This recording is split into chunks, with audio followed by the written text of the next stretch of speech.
Kalau untuk yang itu Pak, kayak ini ya, kayak beban, bukan beban sih, tapi saya waktu kuliah tuh Kak terkesan kayak ini, mencoba, bukan menghindar juga, cuman saya ini kan kalau saya jalan aja nih Pak ya di apa depan kampus tuh selalu ada iming-iming, ih dia dia ini anak dosen gitu loh. Jadi gimana ya? Jadi kalau misalnya ada adik-adik yang merasa kayak gitu-gitu juga, jangan ini, buktikan kalau kalian itu bisa gitu loh.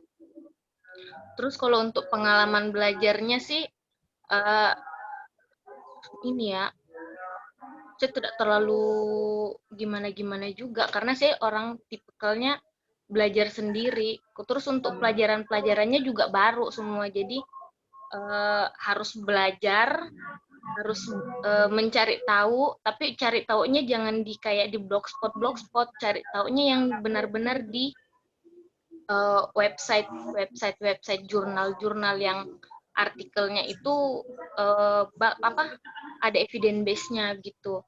Terus kalau untuk pengalaman belajar sih ya dosen-dosennya ya baik sih menurutku, walaupun galak-galak ya, galak-galak tapi baik semua, pasti arahnya semua akan jadi baik. Nanti mungkin kalau misalnya mungkin kakak-kakak yang ini pasti bilang, ih dosennya galak-galak, suka ngejar-ngejar kalau ada tugas yang nggak diselesaikan, tapi itu nanti akan membentuk kepribadian dan karakter kalian sendiri nanti. Pada saat kalian berani keluar dari zona nyaman, semuanya pasti akan kepake semua. Jadi kayak saya nih kuliah habis D3 langsung pergi ke itu pun saya pun ini bilang, ini dari kota kecil kok berani ya ke kota besar ya. Tapi pelajarannya itu sama, yang dilatih tuh kayak kedisiplinan, terus harus apa? Menyelesaikan tugas dengan cepat dan tepat. Terus pokoknya nanti semuanya akan berguna. Jadi jangan takut untuk jadi orang yang benar. Jangan takut untuk jadi orang yang mau belajar, walaupun kalian nanti pasti di dalam satu kelas itu pasti ada yang uh, agak agak malas, ada juga yang rajin gitu loh. Mungkin dari dulunya rajin, tapi gabung dengan orang yang agak-agak malas-malas gitu juga akan, yang pokoknya jangan ikut arus, Kalau kalian mau belajar, belajar. Nanti itu akan mempermudah kalian untuk kalau misalnya kalian berani keluar dari zona nyaman. Gitu loh. Terus untuk kayak praktek-praktek, lab-labnya, kalian harus tetap semangat juga. Karena walaupun tugasnya banyak, itu apa ya, itu tidak ada apa-apanya, kalau menurut saya tidak ada apa-apanya dibanding orang lain. Itulah kenapa kita kalau dibandingkan dengan orang-orang lain yang di luar Pulau Sulawesi itu biasa agak-agak lambat menerima informasi, karena itu sebenarnya. Ada yang nanya nih. Ya, oke, ini ada request ya, ada satu request ini untuk Bella. Motivasi mengapa ngambil studi keperawatan? Ada request ya? pertanyaan ini dari adik ya, motivasinya apa? Ya. Kenapa nggak ambil jadi polwan saja? Sempat dilema sih waktu mau ngambil studi keperawatan juga, karena kan kedua orang tua kan juga ada dalam bidang kesehatan. Nah, tapi yang membuat saya ngambil tuh karena peluang kerjanya banyak. Dan tidak akan menganggur selagi kalian berani untuk keluar dari zona nyaman. Itu aja.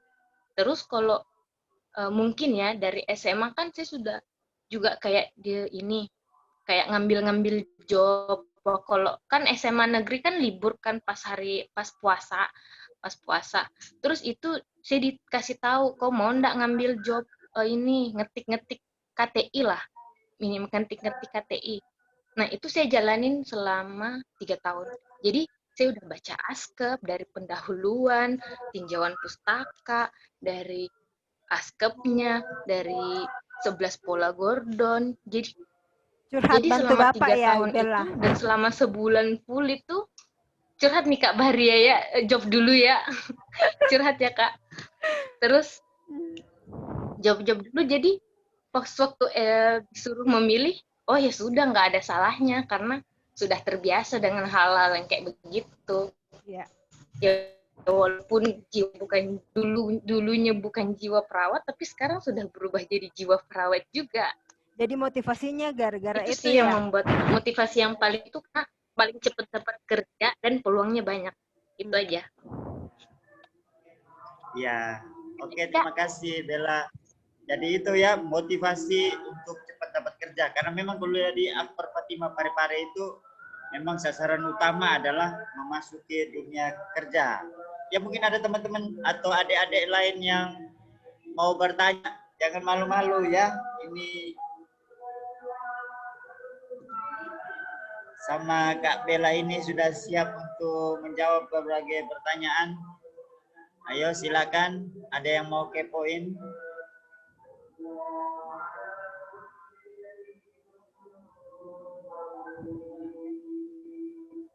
Mana Dede? Ya mungkin Bella bisa sharing sedikit lagi ya, mungkin terkait dengan kan sekarang kan sudah selesai escape nurse ya. Iya Pak. Tahun 2019. Itu 2019 ya. Ya ini pertanyaan lebih dalam lagi ya. Kenapa Bella itu tidak langsung masuk sarjana, tapi mau ngambil dulu D3 baru masuk sarjana dan nurse? Ayo bisa sharing sedikit. Kenapa bisa seperti itu? Ya. Dari maksudnya yang informasi dengan nilai sendiri itu lebih untung masuk D3 dulu terus lanjut S1, lebih untung.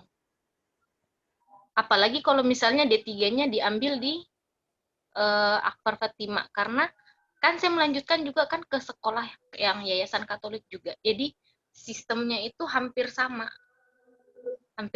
Jadi kayak lihat nih waktu saya ospek dulu kan ada yang langsung pergi ke mana tuh, ke panti jompo yang di sana itu kan Pak ya. Jadi kayak langsung diajarkan untuk berbagi kebaikan, terus melihat kehidupan secara langsung kayak begitu. Jadi D3 itu lebih menguntungkan karena kita lebih lebih ke skillnya dulu, lebih ke etisnya dulu Pak. Kalau misalnya S1 selain juga bosan kuliah 4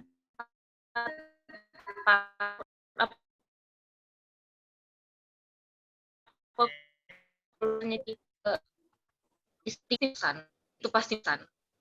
Saya saja Pak N 3 tahun bosan, apalagi 4 tahun berturut-turut itu pasti bosan. Jadi kalau itu jadi teori punya skill juga. Jadi kalau misalnya masuk S1 tinggal menyetarakan aja. Kalau misalnya S1-nya keluar, jadi tinggal hanya menyetarakan dengan teori-teori mungkin lebih upgrade, terus alkes di Jakarta mungkin lebih bagus, lebih baik, maksudnya lebih maju lah dibandingkan yang di daerah. Jadi hanya tinggal menyetarakan itu. Tapi kalau misalnya kita plug dari SMA ke masuk S1 langsung nurse, itu pasti bosan. Karena saya pun juga sekarang dalam dunia kerja berbaur dengan yang anak maksudnya di tempatku ada S1A dan S1B. Jadi saya pun juga berbaur dengan mereka dan memang benar-benar beda, Pak. Mereka kuat teori, tapi skillnya ya maaf agak-agak kurang karena prakteknya hanya 1 tahun. Kalau misalnya dari D3 itu udah praktek duluan. Kalau di Akper kan waktu zaman saya perkuliahan kan 1 minggu kuliah, 1 minggu praktek. Nah itu selang-seling. Jadi makin banyak skill yang kita dapat. Jadi kalau untuk ke S1 eh, tinggal menyetarakan aja Pak dan beradaptasi dengan tempat yang kita tempati kayak gitu. Makanya saya terima kasih strategi luar D3 biasa dulu, ya. Memang baru S1. itu Walaupun kuliahnya agak lama, cuma beda setengah tahun doang. Walaupun cuma beda setengah tahun, tapi lebih lebih bagus D3. Terus kalau misalnya kerja, kalau misalnya kau cuma S1 tok tanpa nurse, nggak akan diterima, nggak akan dihargai oleh rumah sakit. Tapi kalau dari D3, kita masih punya STR. Kita punya apalagi di Akbar Fatimah kan ada sertifikat BTCLS. Nah, orang-orang BTCLS-nya itu orang didatangkan dari Jakarta juga. Dan sampai sekarang pun saya masih berhubungan baik dengan orang-orang di SOS ini sampai sekarang. Oke, terima kasih. Ya, ada request pertanyaan ini ya. Apakah Kak Bella punya kendala selama kuliah? Selama kuliah punya Iya, kendala dan mungkin apa solusinya pastinya menghadapi? banyak kendala. Ya, coba Banyak di-sharing dulu. kendala dari mana ya? Biasa sih kendala dari diri sendiri ya. Suka menunda-nunda kerjaan, suka nunda-nunda nulis askep, akhirnya pada hari H keteteran, yang kayak begitu-begitu. Untuk mengendalikan rasa malas itu agak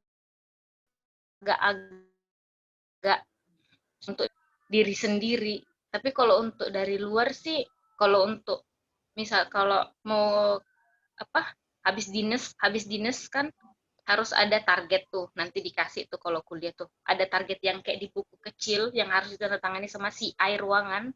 Nah itu nanti kalian harus atur strategi, harus cepat ngisi semua target-target itu kalau misalnya nggak mau ketinggalan di akhir nanti. Hanya gara-gara target-target yang di buku kecil itu kalian harus terkendala untuk menyusun skripsi ya sekarang ya Pak ya, udah nggak ada KTI lagi ya. Masih KTI. Masih KTI. Oh ya, ya.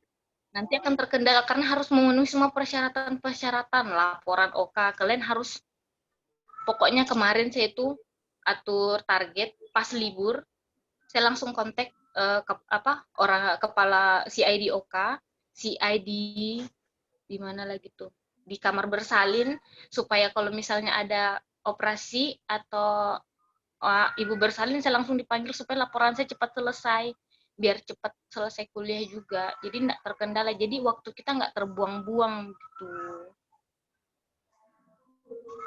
Jangan menunda-nunda ya. Iya. Kalau untuk orang-orang yang akan hadapin aja. Tapi untuk mengendalikan rasa malas dalam diri itu ya harus berperang batin. Karena saya pun juga mengalami di sini. Oh ya, oke, luar biasa ya. Oke, ada satu pertanyaan masuk ini.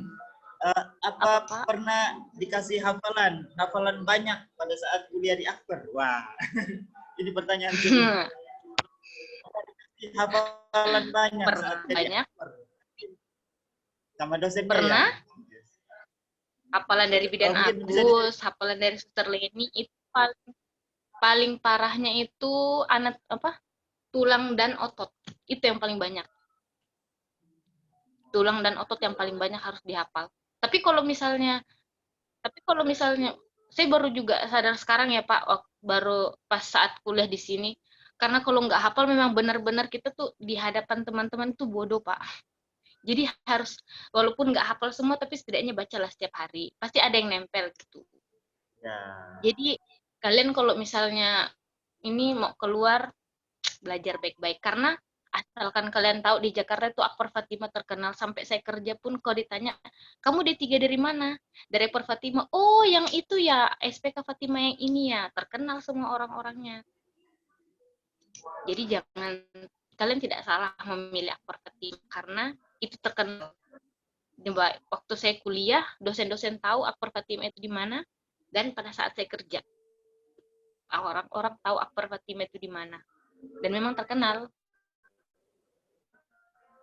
Ya, luar biasa ya, serinya sangat kaya dan mendalam. Mungkin ada lagi adik-adik yang mau bertanya, ayo silakan.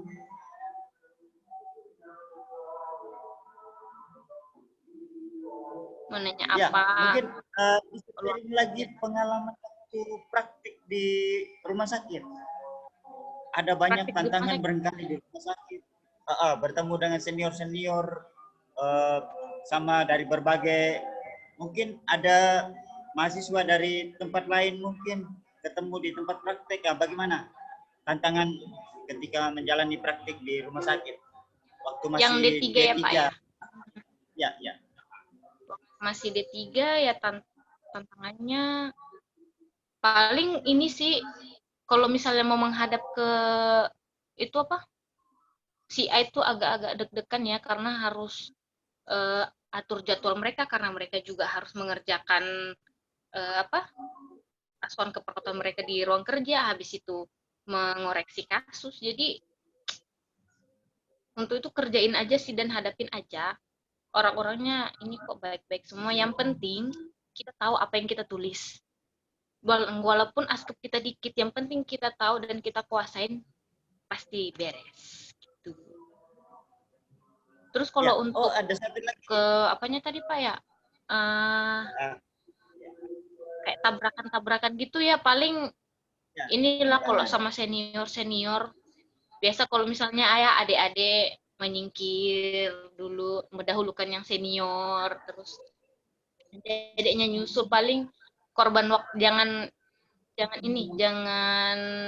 apa, pokoknya korban waktu itu enggak apa-apa, yang penting kalian selesai dulu. Kalau saya sih prinsipnya mau sampai sore kayak mau sampai malam kayak, yang penting selesai, yang penting hari itu selesai. Kayak kemarin kan waktu urus skripsi, bukan skripsi sih, penelitian kan waktu D3 sama Bidan Agus. Jadi kayaknya Bidan Agus tuh sampai kewalahan karena siang revisi, sorenya saya bawa langsung ke rumahnya revisi lagi terus gitu, biar cepat selesai. Karena kalau misalnya udah sekali nunda, udah nggak mau lagi kerja. Jadi daripada saya dikejar-kejar, mending saya ngejar-ngejar duluan. Kalau saya sih seperti itu, biar cepat selesai. Nah, Pak. Apapun tantangannya hadapin aja, mau dia marah kek, mau dia apa, yang penting kalian ada niat untuk mengerjakan itu, pasti mereka akan luluh. Gitu aja tipsnya. Nah, Pak. Ya, yang penting maju terus, pantang mundur ya. Ada pertanyaan lagi nggak Pak? Ya, ada satu permintaan ini dari adik-adik, ada nggak tips supaya tidak malas menghafal? Mungkin tidak menghafal ya, barangkali menguasai materi, supaya bisa menguasai materi. Enggak sih, kan cara belajar, biasanya Pak, cara belajar orang kan beda-beda. Ada yang dengan praktek baru bisa hafal, ada yang dengan mendengarkan baru bisa masuk ke otaknya. Jadi kalau ada beberapa cara sih, kalau mau ya rekam suara kalian, misalnya kayak hafalan-hafalan itu, terus dengarkan malam-malam. Biasanya kalau misalnya kita mau apapun yang kita bicarakan atau dengarkan sebelum tidur itu pasti masuk dalam otak. Paginya pasti masih diingat. Kayak gitu. Oh, diulang-ulang ya? Iya, jadi kayak lagu gitu, Pak. Kan lagu kan cepet dihafal tuh. Jadi kita mensiasatinya kayak begitu. Lagu kan cepet dihafal. Nah, bikin semua deretan hafalan itu kayak lagu. Jadi didengar pakai headset. Pasti masuk. Wah, setidaknya adalah ketinggal. Nggak mungkin lah nggak ada yang ketinggalan. Orang kita kalau mau nulis askep, baca sambil tulis aja pasti kita ingat apa yang kita tulis. Masa dengan di headset yang telinga dekat dengan otak, masa tidak masuk gitu aja. Kalau malas menghafal ya dengerin aja kayak lagu. Ya, itu tips yang bagus sekali dan sangat efektif memang untuk menguasai materi ya. Nanti kalau adik-adik masuk kuliah nanti silakan bisa dipraktekkan. Apalagi kalau punya HP Android, sangat menarik dan bagus untuk dimanfaatkan merekam materi kuliah ya. Ya, ada lagi satu pertanyaan, mana pengerja? Ini sudah terkait dengan kerja. Pengalaman saat kerja. Kerja dari April 2019 ya sampai sekarang, berarti udah setahun lebih ya. Dalam kurun satu tahun itu saya sudah pindah 3 ruangan. Pertama itu saya 7 bulan berada di ruang anak, pediatrik, 7 bulan pertama. Setelah itu bulan berapa ya, saya lupa berapa bulan saya ada di medical bedah anak dan dewasa. Setelah itu baru saya pindah di ruangan COVID dari Maret sampai sekarang gitu. Kalau untuk pengalaman kerjanya sih karena di 3 ruangan yang berbeda, jadi harus cepat beradaptasi dengan pekerjaannya, beradaptasi dengan kebiasaan ruangannya, terus beradaptasi dengan sistematis kerja di situ. Terus ini Pernah mengalami gugup ya? Kegugupan, pernah mengalami gugup waktu awal-awal masuk kerja. Iya, gimana mengatasinya itu? Sering, Pak. Jadi gugup ya diinin aja apa? Kalau saya sih gugup, maksudnya bukan gugup yang gimana, tapi kalau misalnya masuk kerja masuk. Paling gugup karena kita belum pernah berorientasi dengan ruangan itu aja. Kalau misalnya sudah beradaptasi, udah enggak gugup lagi. Cuman kalau misalnya untuk masuk ini ruangan kerja yang baru harus beradaptasi dengan isi orangnya, karyawan-karyawannya, kita harus tahu karakternya bagaimana, terus kita harus tahu kebiasaan-kebiasaan dokternya seperti apa, apalagi dokter anak kan agak-agak ini ya, agak-agak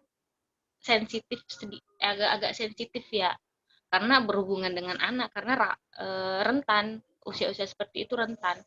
Terus untuk obat-obatnya, apalagi obatnya itu paling penting tuh, karena dosisnya kecil-kecil semua. Terus, tapi kalau misalnya gugup yang lain-lain enggak sih Pak, cuma paling kalau untuk masuk ruang kerja baru itu agak gugup karena kita ketemu dengan orang-orang baru. Saya pun juga udah lama kerja, tapi kalau misalnya saya mau dipindah ke ruangan lain lagi, pasti saya gugup karena saya nggak tahu orang-orangnya seperti apa, saya nggak tahu apa yang saya hadapi itu seperti apa, tapi masuk aja, jalani aja, pasti semua akan terbiasa juga kok. Oke, terima kasih Bagaimana, Bella atas sharingnya ya, luar biasa ini. Ini sudah sangat kaya sekali apa yang dibagikan hari ini, dan ternyata kita sudah dibatasi oleh waktu. Kami menunggu kedatangan Bella untuk berkunjung di sini, bisa bertemu langsung sama adik-adik. Masih lama Pak, pandemi belum selesai. Ya. Bella, sudah rindu Bella. Kita terbatas waktu Bella. Aduh Kak, rindu. Ini seru sekali loh Bella, sharing alumninya. Pasti mereka ini semua sudah greget. Makasih, ini greget sekali itu. Kayak sekolah di Akbar Fatimah itu loh betul-betul memberikan kita suatu pandangan masa depan yang lebih cerah. Semoga mereka berpikirnya seperti itu. Dan bisa merasakan nanti percayalah, yang seperti Akbar Fatimah itu terkenal di mana-mana. Amin. Kelihatan ini wajah-wajah penasaran ini. Iya, penasaran. Tahu lebih banyak lagi nanti. Bella, thanks a lot for your sharing. Oke, kembali ke sama-sama Kak. Ya. Makasih sudah mempercayai saya juga. Jangan bosan-bosan ya Bel. Enggak dong. Okay, kalau ada yang mau bertanya silahkan melalui Kak Bahria, tapi karena Kak Bahria saksi hidupku. Wala, oke. See you next time Bella. Ya, dadah. Bye-bye. Silahkan moderator. Bye. MC betul moderator ya.